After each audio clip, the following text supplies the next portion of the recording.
बहुत बहुत धन्यवाद।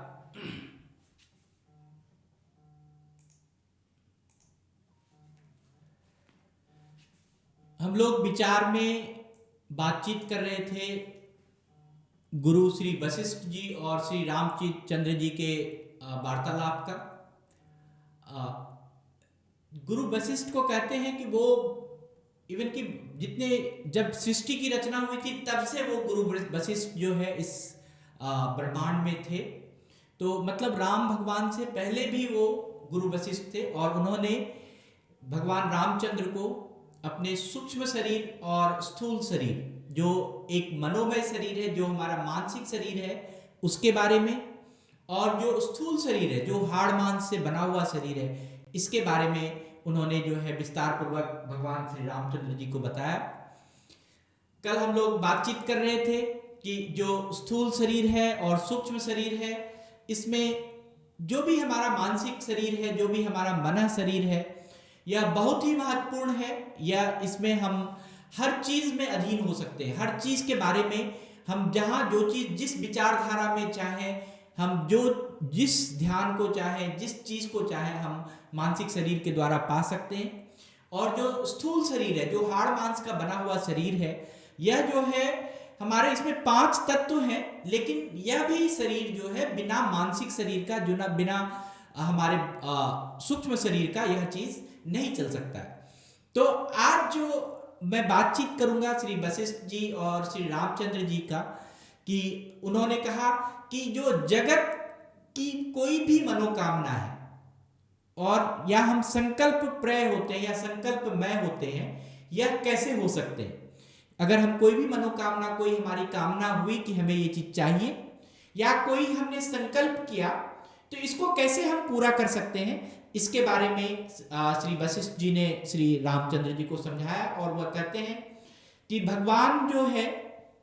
भगवान ब्रह्मा ने पूर्व काल में मुझे ये बातें कही थी, उन्हीं का आज मैं तुम्हारे सामने वर्णन करता हूं। मतलब ये जो बात है वो वशिष्ठ जी को ब्रह्मा जी ने, भगवान ब्रह्मा ने बताया था, और वही बात वह श्री भगवान रामचंद्र जी को वह कहते हैं। तो कहते हैं कि नाम और रूप से रहित उस सर्वात्मा ब्रह्म से संपूर्ण प्रपंच उत्पन्न होता है। इसी भाव को रामचरितमानस में तुलसीदास ने भी कहा। मतलब कि अगर आप, कोई नाम नहीं है, कोई रूप नहीं है, हम कुछ भी नहीं जानते उसके बारे में, हमारे पास कोई भी उसके बारे में कोई सूचना नहीं है, लेकिन हमारे मन में उस चीज का प्रपंच उठता है, उस चीज के बारे में जिज्ञासा उठती है, उस चीज के बारे में लालसा उठती है। और इसी चीज को भगवान तुलसीदास ने भी, श्री तुलसीदास ने भी कहा है कि जो भी हम भले बुरे जो भी चीज है इस पृथ्वी पर, जो भी अच्छा बुरा, गरीब अमीर, जिस भी चीज को कहते हैं, वो सभी जो है ब्रह्म के द्वारा पैदा किए हुए, वो अल्लाह के द्वारा पैदा किए हुए, ईश्वर के द्वारा पैदा किए हुए। और जितने भी इसमें गुण और दोष के बारे में बात करते हैं कि अच्छा है तो उसके क्या गुण है और बुरा है तो क्या गुण है, ये जो गुण और दोष के बारे में जितनी भी बातें हैं, वो वेद पुराणों में, कुरानों में, हर जो धर्म ग्रंथ में, उसमें अलग अलग तरीके से लिखा गया है। तो जो भी हम इस सृष्टि का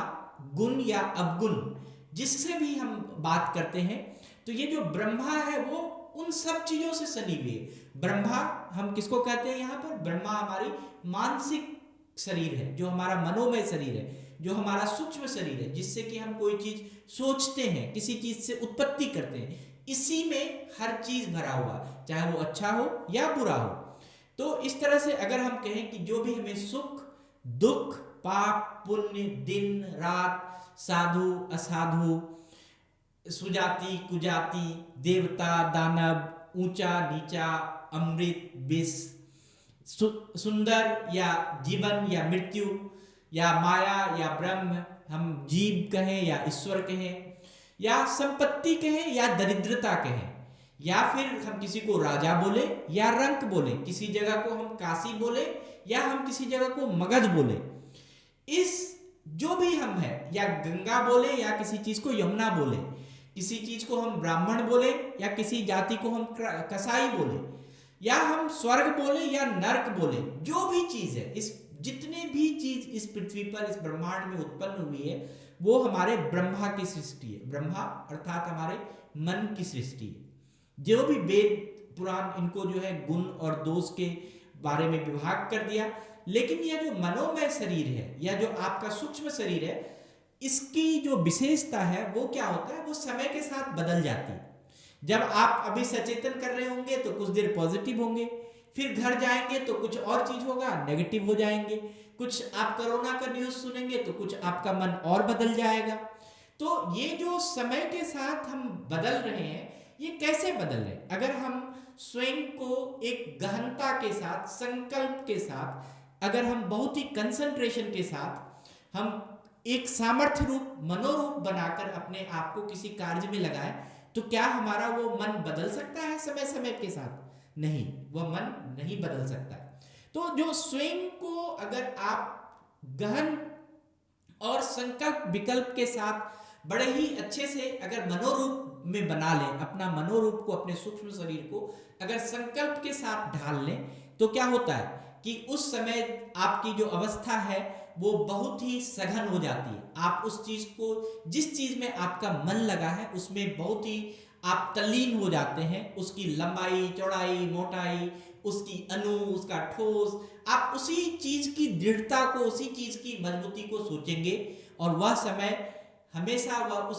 उस विषय वस्तु के लिए होगा जिसके लिए आप सोच रहे हैं। लेकिन क्या होता है, जब अगर हमारा मन संकल्प में नहीं हो, जब हम किसी चीज के साथ संकल्प के साथ नहीं लगते हैं, तो क्या होता है, मन हमारा बदलते रहता है। वो हर चीज को अलग अलग चीज में सोचते रहता है। तो जब भी इस तरह के मन को हम कहते हैं समष्टि मन। समष्टि मन का मतलब होता है कि जो चीज, जिस चीज का हम, जिस मन से हर चीज को सोचते हुए, हर चीज का समुच्चय, हर चीज को एक एक एक बड़े अच्छे से विश्लेषण करके उसके निचोड़ को निकालते हैं और उसका उत्तर निकालते हैं, उस कठिनाई को हम दूर करते हैं, उसका भेद हम खोलते हैं, उस चीज का समाधान करते हैं, उस चीज को सुलझाते हैं, उस मुश्किल को आसान बनाते हैं। यही हमारा समष्टि मन है। और जो हमारा मनोमय शरीर है, जो हमारा सूक्ष्म शरीर है, वो हमेशा संकल्प में लगा रहने के लिए, वह संकल्प में समष्टि मन के साथ लगे रहने के लिए। तो लेकिन क्या होता है, जब हमारा समष्टि मन जो है वो किसी आकार में, किसी विकार में, किसी और दूसरे चीज में अगर वो कारण ढूंढना शुरू कर देता है, या फिर हम समष्टि मन को एक तरह से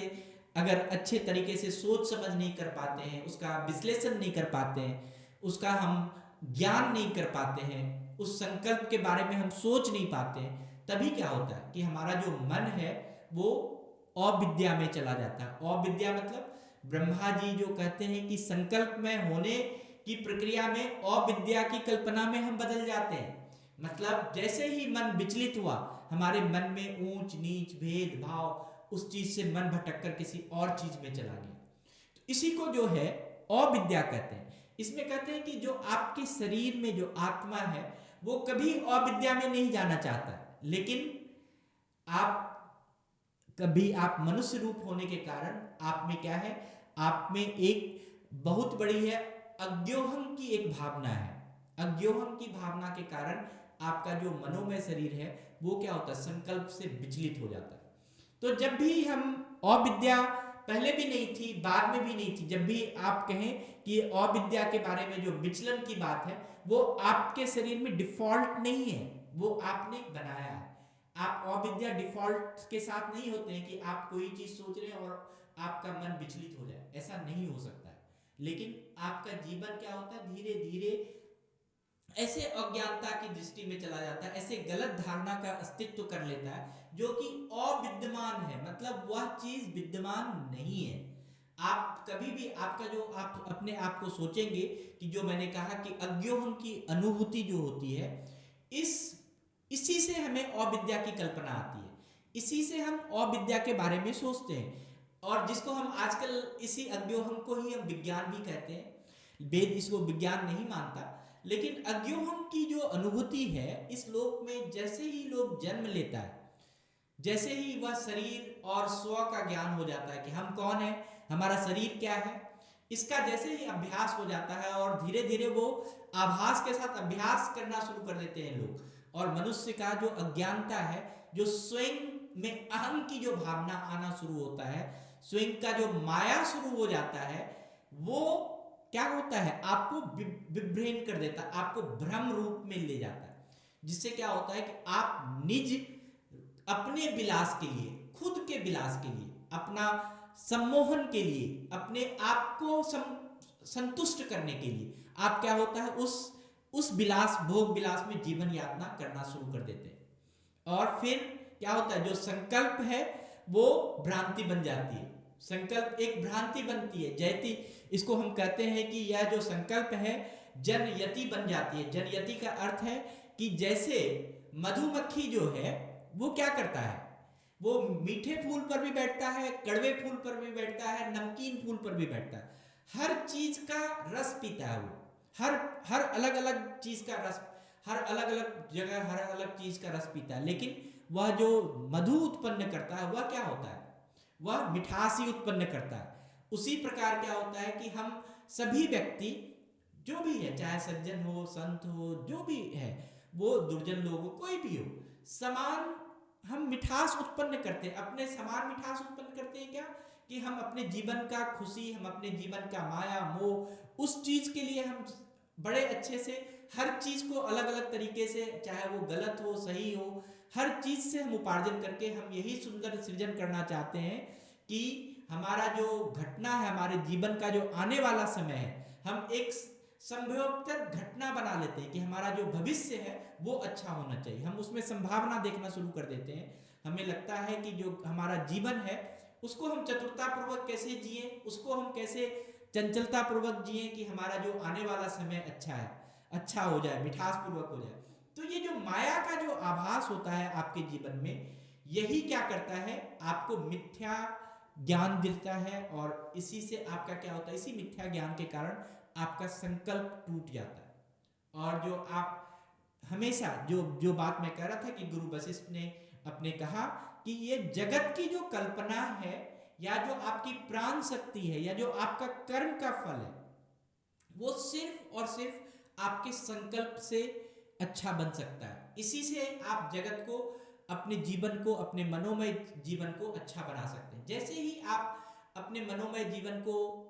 अज्ञोहम की तरफ ले जाते हैं, अज्ञानता की तरफ ले जाते हैं, माया की तरफ ले जाते हैं, वैसे ही क्या होता है, आपका मनोमय जो जीवन है, आपका जो मनोमय शरीर है, वह भटकना शुरू हो जाता है, वह मलिन होना शुरू हो जाता है। तो आज के लिए बस इतना ही, हम फिर बात करेंगे आगे इसमें। बहुत बहुत धन्यवाद सर।